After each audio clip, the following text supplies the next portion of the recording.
Eu tenho sido um duro crítico do modelo que nós temos aqui de admissibilidade desse processo. Tive a oportunidade de conversar com Vossa Excelência sobre a alteração disso, vereador Pedro, sobre a alteração disso, e nós iremos alterar no próximo período. E eu insistia em 3 fatos objetivos para denúncias aqui, presidente.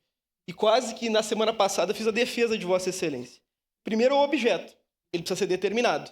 Qual é o fato que está sendo imputado ao vereador Iago e, posteriormente, à vereadora Daiane? Invasão, dano moral e responsabilidade civil pelo dano moral.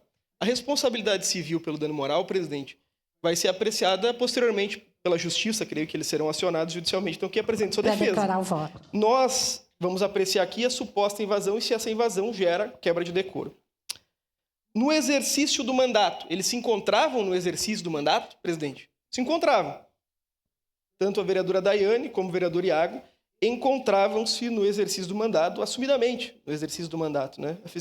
A questão da fiscalização. E para mim, presidente, talvez a função mais importante para nós seja promover fiscalizações. É caro, e eu tive a oportunidade de conversar com Vossa Excelência quanto ao meu modelo de discordância, mas é reconhecido pela bancada do PCdoB que nós precisamos estar nos locais.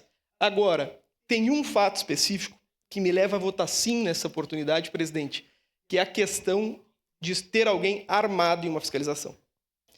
Eu li a reportagem do vereador Iago Morandi hoje no Pioneiro, e ele assume que está armado.